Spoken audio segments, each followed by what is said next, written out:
আসসালামু আলাইকুম। নাবা টিকলের আরডুইনো বিষয়ক ধারাবাহিক ভিডিও টিউটোরিয়াল ঘরে বসে আরডুইনো শিখুন, মজার মজার প্রজেক্ট তৈরি করুন এর আরেকটি নতুন পর্বে আপনাদের সবাইকে স্বাগতম জানাচ্ছি। বন্ধুরা, আশা করছি আপনারা সবাই ভালো আছেন। আপনাদের সাথে রয়েছি আমি নাদিমুল হক জুলাস। আজকের এই ভিডিওতে আমরা nRF24L01 এই মডিউলটি ব্যবহার করে একটা রিয়েলিস্টিক প্রজেক্ট তৈরি করা শিখব। এর আগের ভিডিওতে আমরা nRF24L01 এর বিভিন্ন বেসিক বিষয়, এটা কিভাবে কাজ করে, আরডুইনোর সাথে কিভাবে কানেক্ট করতে হয়, কিভাবে প্রোগ্রামটা লিখতে হয়, এই বিষয়গুলো আমরা দেখেছি।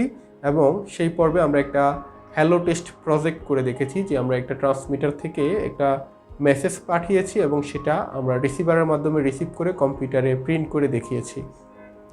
তো আজকে সেই টিউটোরিয়ালের ধারাবাহিকতায় আমরা আরেকটা প্রজেক্ট করব এবং যারা এর আগের ভিডিওটি সম্পূর্ণটা দেখে আসেননি তাদের প্রতি অনুরোধ থাকবে আপনারা অবশ্যই সম্পূর্ণ ভিডিওটি দেখে আসুন, কারণ আমি এখানে অনেক বিষয় আজকে স্কিপ করব যেগুলো আমি এর আগের ভিডিওতে আলোচনা করেছি, রিপিট না করার জন্য, অর্থাৎ যেন ডাবল না হয়ে যায় সেজন্য আজকের এই ভিডিওতে আমি সেই বিষয়গুলো স্কিপ করে যাব। এতে করে আমার ভিডিওটা ছোট হবে, আপনাদের জন্য সুবিধা হবে। তাই আমি আবারও বলে রাখছি, যারা আগের ভিডিওটি দেখেননি অবশ্যই আগের ভিডিও দেখে, আগের পর্ব দেখে তারপরে আপনারা এই পর্বটা দেখবেন।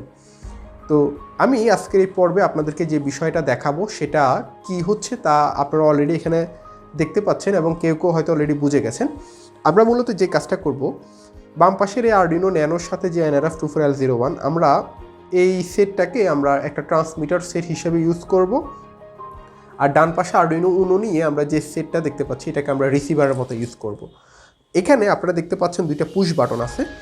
আমরা এই দুইটা পুশ বাটন ব্যবহার করে সিগন্যাল পাঠাবো এই আরডুইনোতে, এবং এখানে দুইটা এলইডি দেখতে পাচ্ছি। আমরা একটা পুশ বাটন ব্যবহার করে এলইডিটাকে একবার পুশ করলে এলইডিটা অন হবে, আর একবার পুশ করলে এলইডিটা অফ হবে।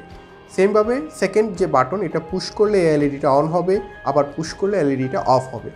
এর মাধ্যমে আমরা যে বিষয়টা মূলত জানবো সেটা হচ্ছে এই বাটন থেকে ডেটাটা আমরা রিসিভ করে বাটনের ডেটাটাকে আমরা nRF24L01 এর মাধ্যমে এই আরডুইনোতে পাঠাবো, এবং এই আরডুইনো তখন সেই ডেটা রিসিভ করে ডাটাটাকে প্রসেস করবে এবং এখানে যে এলইডি, ওই এলইডিকে এই ডেটা অনুযায়ী সে অন অফ করাবে।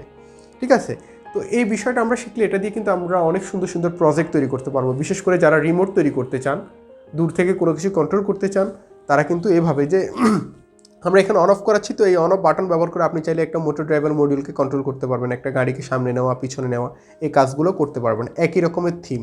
তো যাই হোক, আমি চেষ্টা করব খুব সংক্ষেপে যেন অল্প সময়ের মধ্যে আমি আপনাদেরকে পুরো বিষয়টা দেখাতে পারি। তো শুরুতেই আমি একটা বিষয় বলে রাখি, আমরা আগের ভিডিওতে দেখেছি যে nRF24L01কে কীভাবে আরডুইনোর সাথে কানেক্ট করতে হয়, এবং nRF24L01 এর সি এবং সিএসএন পিনটাকে আমরা 9 এবং 8 নম্বর পিন, অর্থাৎ গত পর্বে যেভাবে কানেক্ট করার কথা বলেছিলাম হুবহু সেমভাবে আমরা কানেক্ট করেছি। বাড়তি আমরা শুধু যে কাজটা করেছি সেটা হচ্ছে পুশ বাটনটাকে কানেক্ট করেছি। আমি রিসিভারের কথাটা বলছি আর কি প্রথমে। তো পুশ বাটনটাকে আমরা যেটা করেছি, পুশ বাটনের একটা পিনকে আমরা গ্রাউন্ডের সাথে কানেক্ট করেছি, আরেকটা পিনকে আমরা আরডুইনো ডিজিটাল 2 এবং ডিজিটাল 3 নাম্বার পিনের সাথে কানেক্ট করেছি। ফলে হবে কি, আমরা যখন পুশ বাটনটা প্রেস করব তখন এটা গ্রাউন্ডের সাথে শর্ট হয়ে যাবে এবং আরডুইনোতে একটা লো সিগন্যাল পাঠাবে। আর যদি বাটনটাকে আমরা প্রেস না করি, ডিফল্ট অবস্থায় সে আরডুইনোকে হাই সিগন্যাল পাঠাবে। তো সেটা করার জন্য আমরা যেটা করেছি, আরডুইনোতে আমরা ওই যে ইনপুট পুল আপ যে রেজিস্টার সেটা ইউজ করব। আপনারা এর আগে দেখেছেন এটা। ইনপুট পুল আপ ইউজ করলে normally without any press normally Arduino ওই পিনটাকে হাই করে রাখবে, আর যখনই প্রেস করবে এখান থেকে গ্রাউন্ড সিগন্যাল যাওয়ার কারণে শর্টিং হয়ে তখন অর্থাৎ শর্ট হয়ে যাবে, তখন আরডুইনো গ্রাউন্ড সিগন্যাল পাবে, আর গ্রাউন্ড সিগন্যাল না পেলে নর্মালি হাই সিগন্যাল পাবে। তাহলে আমাদের বাটন প্রেসটা আমরা বুঝবো কীভাবে, যদি ওই পিন দিয়ে সে লো সিগন্যাল পায় বুঝতে পারবো যে বাটনটা প্রেস করা হয়েছে। ঠিক আছে? তো জাস্ট আমরা বাড়তি কী করেছি, তাহলে এই দুইটা পুশ বাটনকে 2 নাম্বার এবং 3 নাম্বার ডিজিটাল পিনের সাথে কানেক্ট করেছি। তারপরে আপনাদের বোঝার জন্য আমি কিন্তু সার্কিট ডায়াগ্রামটা ভিডিও ডেসক্রিপশনে দিয়ে দেবো, আপনারা সার্কিট ডায়াগ্রামটা দেখে ভালোভাবে পুরো বিষয়টা কানেক্ট করে নেবেন। অবশ্যই এগুলো কেয়ারফুলি করবেন। আর রিসিভারের ক্ষেত্রে দেখেন, রিসিভারের আগের মতোই nRF24L01কে আগে যেভাবে কানেক্ট করেছিলাম সেমভাবেই আমরা কানেক্ট করেছি। বাড়তি আমরা শুধু এলইডি কানেক্ট করেছি। তো এলইডির যে ক্যাথোড বা নেগেটিভ যে টার্মিনালটা সেটাকে আমরা গ্রাউন্ডের সাথে কানেক্ট করে রেখেছি, আর অ্যানোড টার্মিনালটা, এই অ্যানোড টার্মিনালের একটা এলইডির অ্যানোডকে কানেক্ট করেছি 2 নাম্বার পিনে, আরেকটার কানেক্ট করেছি 3 নাম্বার পিনে, অর্থাৎ 2 এবং 3 নাম্বার পিনে সহজ কথায় আমরা দুইটা এলইডিকে কানেক্ট করে দিয়েছি। তো আমি দুইটা জিনিসেরই আবার সার্কিট ডায়াগ্রাম কারো বুঝতে অসুবিধা হয়, সেজন্য দুইটারই সার্কিট ডায়াগ্রামটা আবার আমি আপনাদেরকে যে ভিডিও ডেসক্রিপশন সেখানে দিয়ে দেবো। এখন আমাদের যে কাজ সেটা হচ্ছে এই দুইটা আরডুইনোর জন্য আমাদেরকে কোড লিখতে হবে। আমরা ট্রান্সমিটারের জন্য আলাদা একটা কোড লিখবো এবং রিসিভারের জন্য আলাদা একটা কোড লিখবো। তো চলুন আমি আপনাদেরকে কম্পিউটার স্ক্রিনে নিয়ে যাচ্ছি, নিয়ে গিয়ে কোডটা কীভাবে লিখতে হয় সেই বিষয়টা আপনাদেরকে দেখিয়ে দিচ্ছি। আমরা এখন যে কাজটা করব সেটা হচ্ছে আমাদের ট্রান্সমিটার এবং রিসিভারের মধ্যে কোডটা আপলোড করতে হবে। তো এজন্য আমরা দুইটা কোড এখানে আলাদা আলাদা লিখে রেখেছি। আমি আপনাদেরকে দুইটা কোডই দিয়ে দেবো। পাশাপাশি ডায়াগ্রামটা তো আসলে কানেকশন ডায়াগ্রামটা কীভাবে হবে এটা অলরেডি আগের ভিডিওতে দেখিয়েছি। বাড়তি হচ্ছে বাটন এবং এলইডি, এগুলোকে কীভাবে কানেক্ট করতে হয় আপনাদেরকে কিন্তু আমি একদম ডিটেলসে বলে দিয়েছি। তারপরে একটা ডায়াগ্রাম আমি চেষ্টা করব ভিডিও ডেসক্রিপশনে আপনাদেরকে দিয়ে দেওয়ার জন্য। তো যাই হোক, আমরা এখন ট্রান্সমিটারের যে কোডটা সেটা দেখি। প্রথমে আমি যেহেতু এটা টিউটোরিয়াল আপনাদেরকে কোডটা বুঝিয়ে দেবো এবং তারপরে কোডটা আপলোড করে টেস্ট করে দেখাবো। তো এখানে দেখেন মোটামুটি এতটুক পর্যন্ত আমাদের এই বিষয়গুলো আমরা এর আগেও দেখেছি। এখানে হচ্ছে সি এবং সিএসএন পিনটাকে উল্লেখ করে দিয়েছি, লাইব্রেরিগুলোকে কল করেছি এবং এখানে একটা অ্যাড্রেস দিয়েছি। আজকে অ্যাড্রেস ইউজ করেছি 0001। ঠিক আছে, আমরা অ্যাড্রেস ট্রান্সমিটারে যেটা ইউজ করবো রিসিভারও সেম অ্যাড্রেসটা থাকা লাগবে। এরপরে আমি বাটন 1 এবং বাটন 2 নামে দুইটা ভেরিয়েবল ডিক্লেয়ার করেছি, যেগুলোর মান দিয়েছি 2 এবং 3। আসলে আমি 2 নাম্বার এবং 3 নাম্বার পিনে দুইটা বাটন কানেক্ট করবো, সেজন্য এটা করেছি। আর হচ্ছে SMS নামে আমি একটা ইন্টিজার টাইপের ভেরিয়েবল ডিক্লেয়ার করেছি। এখানে সিরিয়াল মনিটরটাকে অন করেছি, এটা আমার না করলেও চলতো। তারপর হচ্ছে আচ্ছা, এটা আমি কেটে দিলাম, সিরিয়াল মনিটর এখানে কোনো প্রয়োজনই নেই। তারপর রেডিও.বিগিন অর্থাৎ nRF মডিউলটাকে আমরা ইনিশিয়ালাইজ করেছি। এখানে আমাদের অ্যাড্রেসটা রেডিও মডিউলের যে ফ্রিকোয়েন্সি চ্যানেলের যে অ্যাড্রেস সেটাকে আমরা এখানে ওপেন রাইটিং পাইপ এই ফাংশনের মাধ্যমে লিখে দিয়েছি এবং এই মডিউলটা যে ট্রান্সমিটার হিসেবে ইউজ হবে এই জন্য স্টপ লিসেনিং এই ফাংশনটা কল করেছি। আমরা বাটন 1 এবং বাটন 2 অর্থাৎ 2 নাম্বার এবং 3 নাম্বার পিনে যে দুইটা বাটন ইউজ করছি তাদেরকে ইনপুট হিসাবে ডিক্লেয়ার করে দিলাম এবং এখানে ইনপুট পুল আপ বলে দিয়েছি। এই জিনিসটাই হচ্ছে ইম্পর্টেন্ট। পুল আপ করে দিলে আপনার পিনগুলো নর্মালি হাই হয়ে থাকবে, আর আপনি যদি পিনে প্রেস পড়েছে কিনা, বাটনে প্রেস পড়েছে কিনা সেটা বুঝতে চাইলে জাস্ট গ্রাউন্ডের সাথে কানেক্ট করলে তখন লো হবে, আর অন্যথায় সবসময় সেটা হাই হয়ে থাকবে। এই বিষয়গুলো এর আগেও আমি আপনাদেরকে দেখিয়েছি। তো যাই হোক, এরপর আমরা ভয়েড লুপ ফাংশনে এসেছি। তো আমরা এখানে যে কাজটা করব, প্রথমে আমাদের এই দুইটা বাটনের এই যে কি বলে এটাকে স্ট্যাটাসটা সেটা আমরা চেক করে দেখব। এখানে একটা বিষয় আমি বলি, যেহেতু দুইটা বাটনের স্ট্যাটাসটাই আমরা সেম ভেরিয়েবল দিয়ে নিয়েছি, এই জন্য এখানে ইফ অথবা এলসিফ এই দুইটা ব্যবহার করেছি। এলসিফ না ব্যবহার করলে সে দুইটা বাটনে একসাথে ট্রাই করে দেখবে। তো একই ভেরিয়েবলেই মান চেঞ্জ করেছি, তো এই জন্য এলসিফ দিয়ে করাটাই ভালো হবে। প্রথমে সে দেখবে ইফ যদি 1 নম্বর বাটনটাতে প্রেস পড়ে কীভাবে বুঝবো, লো আসলে বুঝবো যে প্রেস পড়েছে। বলে আমি প্রথমে ডিলে দিয়েছি 200 মিলিসেকেন্ড। এটা দেওয়ার কী কারণ আমি জানতে চাই আপনাদের কাছে, দেখে আপনারা একটু বলেন তো চিন্তা করে। এটা দেওয়ার মূল কারণ যেটা সেটা হচ্ছে আমরা জানি একবার বাটনে প্রেস করার পরে আমরা জানি যে বাটনে প্রেস করে বাটনটা উঠাতে গেলে আমাদের কয়েক মিলিসেকেন্ড সময় লাগতে পারে, যেটাকে আমরা ডিবাউন্স বলি। তো এর মধ্যে কি করে, আপনি যদি এখানে ডিলেটা না দেন, আরডুইনো কী করবে, আপনার এক প্রেসের মধ্যে সে কয়েকবার, যেহেতু আরডুইনো সেকেন্ডের মধ্যে অনেকবার পুরো লুপটাকে চালাবে, সে আপনি ওই বাটন প্রেস করে উঠাতে সে কয়েকবার সিগন্যাল নিয়ে ফেলবে। এই জন্য আমি এখানে একটা সিগন্যাল পাওয়ার পরে 200 মিলিসেকেন্ডের জন্য আরডুইনোটাকে হ্যাং করে দেই। এতে করে আমি বাটন প্রেস করে উঠায় ফেলবো, তারপরে গিয়ে আরডুইনোটা আবার ওই যে রিজিউম হয়ে মানে পজ থেকে উঠে তারপরে বাকি কাজটা করবে। তো যাই হোক, এটা এর আগেও আলোচনা করেছিলাম। তো আমাদের যদি বাটন 1টা প্রেস হয়, আমি SMS-এর একটা মান সেট করে দিয়েছি, একটা ভ্যালু সেট করে দিয়েছি 11। এটা আমি আমার মতো করে সেট করে দিয়েছি, যে কোনো মান হলেই হবে। এই ডাটাটাকে আমরা পরে রিসিভারে ধরে কাজ করব। তো আমি কি করলাম, SMS-এর মান সেট করে দিলাম 11। আবার যদি বাটন 2তে প্রেস পড়ে তাহলে আমি কি করব, তখন SMS-এর মানটা সেট করে দিয়েছি 22, আর নতুবা SMS-এর মানটা সবসময় 0 হবে। তো এখন দেখেন রেডিও.রাইট আমরা যে কাজটা করব, এই SMS-এর ডেটাটাকে আমরা এখন ট্রান্সমিট করব। এই জন্য আমরা কি করেছি, ডেটা কীভাবে ট্রান্সমিট করতে, রেডিও.রাইট যে ভেরিয়েবলের মধ্যে ডেটা আছে আমরা সেই ভেরিয়েবলটা লিখবো এবং সামনে একটা অ্যান্ড অপারেটর এরকম ইউজ করবো। এটার একটা আলাদা মিনিং আছে, আমি আপনাদেরকে এর আগে বলেছিলাম, এটাকে পয়েন্টার বা অন্য সামথিং কিছু একটা বলে, আমার মনে নেই। এভাবে লিখতে হবে এবং আরেকটা প্যারামিটার দিতে হয়, সেটা হচ্ছে সাইজ অফ, যে ভেরিয়েবলটা ইউজ করছি তার সাইজ কত সেটা বলতে হয়। তো আমরা যেহেতু এভাবে জানি না যে কোন ভেরিয়েবলের সাইজ কখন কত হচ্ছে, সেজন্য আমি সাইজ অফ ফাংশনটা ইউজ করলেই হবে। অটোমেটিক্যালি সে নিজে পরিমাপ করে দেখে নেবে যে ভেরিয়েবলটা পাঠাচ্ছে তার সাইজটা কত। আর এটা কি করব, আমি প্রতি 5 সেকেন্ড পর পরই এই লুপটা একবার করে চালাবো। এরপরে যখন যে বাটনটাই প্রেস করি না কেন সে ওই ডাটাটাকে রিসিভারের কাছে পাঠিয়ে দিবে। তো এই হচ্ছে আমার ট্রান্সমিটারের কোডটা। আমি এখন এই কোডটা আমার আরডুইনোতে আপলোড করব।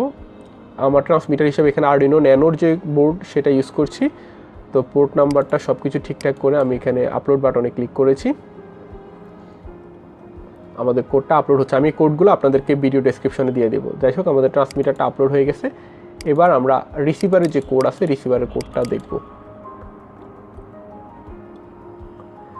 এখানে রিসিভারও সেমভাবে আমাদের এতটুকু পর্যন্ত সব কিছু ঠিকঠাক আছে। এখানে আমি স্টেট 1 এবং স্টেট 2 নামে দুইটা ভেরিয়েবল ডিক্লেয়ার করেছি। এগুলো মূলত আমার এলইডির স্টেটটাকে স্টোর করে রাখার জন্য এই ভেরিয়েবল ইউজ করব। এলইডি 1 এবং এলইডি 2 নামে দুইটা ভেরিয়েবল নিয়েছি, যাদের মান দিয়েছি 2 এবং 3। মূলত এই 2 এবং 3 নাম্বার পিনে আমি আমার এলইডিকে কানেক্ট করব। ভয়েড সেটআপ ফাংশনের মধ্যে আমরা এখানে সিরিয়াল মনিটরটা অন করেছি, এখানেও এটা আমাদের প্রয়োজন নেই। রেডিও ডট বিগিন দিয়ে আমি আমার রেডিও মডিউলটা অর্থাৎ nRF24L01 মডিউলটাকে ইনিশিয়ালাইজ করেছি। এখানে রিডিং পাইপ কোন অ্যাড্রেস থেকে ডেটা রিড করবে সেটা এখানে বলে দিয়েছি, ঠিক আছে। এখানে অ্যাড্রেস হবে ওই যে সেম অ্যাড্রেসটা মিল থাকতে হবে যেভাবে বলেছি এভাবে। তারপর হচ্ছে আমি যেহেতু এটাকে রিসিভার হিসেবে ইউজ করতে যাচ্ছি তাই এখানে বলে দিয়েছি স্টার্ট লিসেনিং। তারপর পিন মোড আমি এলইডি 1 এবং এলইডি 2 এই দুইটা পিনকে আউটপুট হিসেবে ডিক্লেয়ার করে দিয়েছি। এরপরে ভয়েড লুপ ফাংশনে আসবো। আমরা প্রথমে চেক করব আমাদের রেডিও মডিউলে কোনো ডেটা এসেছে কিনা। এই জন্য আমরা রেডিও ডট অ্যাভেলেবেল এই ফাংশনটা কল করেছি। যদি এই ফাংশনটা ট্রু হয় অর্থাৎ কোনো ডেটা আসে, আমি যে কাজটা করবো ইন্টিজার ভ্যাল ইকুয়ালস টু 0 আমি একটা ভেরিয়েবল নিয়েছি ভ্যাল নামে, মানে ভ্যালু বোঝানোর জন্য আর কি। এরপরে আমি রেডিও ডট রিড করে এই ভ্যালু নামে ভেরিয়েবলের মধ্যে আমি যে ডেটাটা পাচ্ছি সেই ডেটাটাকে স্টোর করব। এবং আমরা চাইলে সিরিয়াল ডট প্রিন্ট এলএন অর্থাৎ আমি সেই ডেটাটাকে চাইলে এখানে প্রিন্ট করে দিব। তো এখানে আমি সিরিয়াল ডট তাহলে বিগিনটা রাখি। এর তো ওই যে অনেক সময় ডেটা না আসলে সিরিয়াল মনিটর দিয়ে দেখতে পারবেন যে আসলে ডেটা আসছে কিনা। তো সিরিয়াল মনিটরে এই ডেটাটা সে প্রিন্ট করে দিচ্ছে। এবং আমাদের তো সিরিয়াল মনিটর প্রিন্ট করা মূল কাজ না, মূল কাজ হচ্ছে ডেটাটা ইউজ করে আমরা এলইডিকে অন অফ করাবো। এখন দেখেন আমরা জাস্ট এখানে এসে খুবই সহজ প্রোগ্রাম, যে ডেটাটা পেলাম ভ্যালুয়ের মধ্যে যে ভ্যালুটা আছে সেই ভ্যালুটাকে আমি এখন কন্ডিশনের মাধ্যমে চেক করে দেখব যে ভ্যালুয়ের মধ্যে ডেটাটা কি 11 কখন হয়, ওই যে 1 নম্বর বাটনটা প্রেস করলে 11 পাঠায়। এবং 11 যদি আসে তখন আমি কি করব, স্টেট 1 নামে আমার একটা ভেরিয়েবল আছে তার মানটাকে উল্টায় দিব। অর্থাৎ স্টেট 1 এর মানে শুরুতে থাকে 0, সাথে সাথে সে কী করবে 0কে ইনভার্ট করে 1 করে দিবে এবং ডিজিটাল রাইট আমার 1 নম্বর এলইডিতে এই স্টেটের মানটা সেট করে দিবে। তার মানে এলইডির মান 1 নম্বর এলইডিতে তখন কী হবে 1 সেট হয়ে যাবে, অর্থাৎ এলইডিটা হাই হয়ে যাবে। আবার যদি এই 11 অর্থাৎ 11 মেসেজটা যদি আবার আসতো তাহলে কী হবে, স্টেট 1 এর মানটা সে আবার ইনভার্ট করবে। এখন স্টেট 1 এর মান আসছে 1, তার মানে চেঞ্জ করে দিলে হয়ে যাবে 0 এবং ডিজিটাল রাইট এলইডি 1, স্টেট 1 অর্থাৎ এলইডি 1 এলইডি 1 এর স্টেট 1 এর বর্তমান মানটা রাইট করে দিবে। তাহলে বর্তমান আছে 0। এই জিনিসটা আমি আপনাদেরকে অনেকবার দেখিয়েছি, যারা বুঝেন না তাদের জন্য মূলত এত কথা বলা। অর্থাৎ এলইডি যদি আগে অন থাকে এখন অফ হবে, অফ থাকলে অন হবে, ঠিক আছে। পুশ বাটন দিয়ে তো একটা জিনিস খেয়াল করুন, পুশ বাটনে কিন্তু অন অফ এরকম কিছু নেই, পুশ বাটনে শুধু পুশ করা যায়। তার মানে একবার পুশ করলে অন হবে, আরেকবার পুশ করলে অফ হবে। এই জন্যই এভাবে কোড লিখতে হয়। সেমভাবে আমি এখানে লিখে দিয়েছি যে যদি ভ্যালুটা 2 হয়, 11 না হয়ে যদি 2 হয় তাহলে কী হবে, 2 নম্বর এলইডিতে সেম একই কাজ করবে, একবার অন করাবে একবার অফ করাবে। তো এটাই শেষ। এরপর আমি এই পুরো লুপটাকে 5 সেকেন্ড পর পরে চলার কথা বলেছি, ঠিক আছে। মানে 5 সেকেন্ড পর পরে তুমি ডেটা চেক করে দেখো নতুন কোনো মেসেজ এসেছে। সরি 5 সেকেন্ড না, 5 মিলিসেকেন্ড পর পর সে চেক করবে এই লুপটা। তো এই হচ্ছে আমার রিসিভারের কোডটা, খুবই সিম্পল একটা কোড। জাস্ট দেখেন আমরা এখানে একটা লাইন ব্যবহার করে ডেটাটাকে রিসিভ করেছি। এরপরে নর্মালি আমরা যেভাবে কন্ডিশন ইউজ করি সেমভাবে আমরা কন্ডিশনটা এখানে ইউজ করেছি। আর এই টাইপের কন্ডিশন আমরা অনেকবার অনেক টিউটোরিয়ালে দেখেছি এবং আমার বিশ্বাস আপনারা এভাবে কন্ডিশন ইউজ করতে পারেন। তো আমাদের রিসিভারের কোডটা ঠিক থাকলে আমি এখন এটা টুলসে যাব। আমার এখানে রিসিভারটা হচ্ছে আরডুইনো উনো, পোর্টটা হচ্ছে এই যে COM11 এবং আমি এইবার কোডটা আপলোড করে দিব। ওকে, আমাদের রিসিভারের কোডটাও আপলোড হয়ে গিয়েছে। তো চলুন আমরা এখন চেক করে দেখি আসলে ট্রান্সমিটার থেকে আমরা বাটনে প্রেস করলে ডেটাটা রিসিভারের কাছে যায় কিনা এবং এলইডিগুলো অন অফ হয় কিনা। তো বন্ধুরা আমরা অলরেডি আমাদের ট্রান্সমিটার এবং রিসিভারের মধ্যে কোডটা আপলোড করে নিয়েছি। তো আমি এখানে এখন যে কাজটা করেছি, যেহেতু আমাদের কোড আপলোড হয়ে গিয়েছে আর কম্পিউটারের সাথে আমাদের এখন কোনো কাজ নেই, আপনারা চাইলে এটাকে আলাদাভাবে এখন খুলে যে কোনো পাওয়ার সাপ্লাইয়ের মাধ্যমে পাওয়ার দিলেই চলবে। মানে যে পাওয়ার সাপ্লাইতে আমাদের আরডুইনো চলে সেম পাওয়ার সাপ্লাইতে পাওয়ার দিলে চলবে। তো আমি এখানে আমার রিসিভার এবং ট্রান্সমিটার দুইটার মধ্যে পাওয়ার দিয়েছি এবং আপনারা অলরেডি দেখতে পাচ্ছেন দুইটা জিনিস কিন্তু সম্পূর্ণ আলাদা, একটার সাথে আরেকটা কিন্তু কোনো সংযোগ নেই। তো আমরা এখন ট্রান্সমিটারে যে দুইটা বাটন আছে, দুইটা বাটন প্রেস করলে দেখব যে আসলে আমাদের রিসিভারের এলইডিগুলো অন অফ হয় কি না। তো আমি আপনাদেরকে এই বিষয়টা এখন দেখাচ্ছি। আমি আমার যে লাইটটা এটা একটু ব্রাইটনেসটা কমিয়ে নিচ্ছি। তারপরে এখন খেয়াল করুন, আমি যদি এই বাটনটা প্রেস করি আপনারা দেখতে পাচ্ছেন আমার একটা এলইডি অন হয়ে গেছে। আবার যদি প্রেস করি এলইডিটা অফ হয়ে গেছে। 2 নম্বর বাটনটা প্রেস করলে 2 নম্বর এলইডিটা জ্বলছে, আবার প্রেস করলে অফ হয়ে যাচ্ছে। এটা অন করলাম, এটা অন করলাম, সরি ডাবল প্রেস পড়েছিল। তো আমি আবার এটা অফ করে দিচ্ছি, এটা অফ করে দিচ্ছি, ঠিক আছে। তো এভাবে আমরা খুব সহজেই এই nRF24L01 ব্যবহার করে দুইটা রিমোটের মতো সিস্টেম তৈরি করতে পারি এবং এক জায়গা থেকে আরেক জায়গায় বাটনের মাধ্যমে আমরা ডেটা ট্রান্সফার করতে পারি এবং সেই ডেটাটাকে রিসিভ করে আমরা এখানে তো এলইডি অন করে দেখিয়েছি, আপনারা এটাকে এই থিমটাকে অন্য কোনো কাজে ইউজ করতে পারেন। যেটা আমি একটু আগেও বলেছি যে আপনারা চাইলে একটা রোবট কার মোটর ড্রাইভারকে সামনে পিছনে নিতে পারবেন, এতে করে আপনার রোবট কারটা রিমোটের মাধ্যমে কন্ট্রোল হবে, সামনে যাবে পিছনে যাবে, আরও বাটন অ্যাড করে ডানে বামে ঘোরাতে পারবেন। তো আমি মূলত যে বিষয়টা চেয়েছি সেটা হচ্ছে nRF24L01 ব্যবহার করে বাস্তবধর্মী একটা প্রজেক্ট আপনাদেরকে তৈরি করে দেখানোর জন্য। তো আমি আশা করছি আজকের এই টিউটোরিয়ালটি আপনাদের ভালো লেগেছে এবং আপনারা নিজেরাও বাসায় এরকম একটা প্রজেক্ট তৈরি করতে পারবেন। তো এই ভিডিও সম্পর্কে আপনাদের কারো কোনো প্রশ্ন বা মতামত থাকলে আপনারা অবশ্যই আমাকে কমেন্ট করে জানাবেন। এছাড়াও আমাদের একটা ফেসবুক পেজ রয়েছে নাবা টেক ওয়ার্ল্ড নামে, আপনারা সেখানেও মেসেজ করে আপনাদের যে কোনো প্রশ্ন বা মতামত জানাতে পারেন। আর এই ধরনের কম্পোনেন্টগুলো আপনারা সংগ্রহ করতে চাইলে আমাদের নিজস্ব একটা অনলাইন শপ রয়েছে নাবা টেক শপ, আমি ভিডিও ডেসক্রিপশনে সেই শপের লিঙ্কটা দিয়ে দেবো। আপনারা নাবা টেক শপ থেকে আরডুইনো রিলেটেড যে কোনো ধরনের কম্পোনেন্ট আপনারা সংগ্রহ করতে পারেন। তো ভিডিওটি দেখার জন্য আপনাদের সবাইকে অসংখ্য ধন্যবাদ। ইনশাআল্লাহ পরবর্তী ভিডিওতে আমরা আরও নতুন নতুন অনেক বিষয় শেখার চেষ্টা করব, সে আশা ব্যক্ত রেখেই আজকের ভিডিওতে এখানেই বিদায় নিয়ে নিচ্ছি। আপনারা সবাই ভালো থাকুন, সুস্থ থাকুন, আল্লাহ হাফেজ।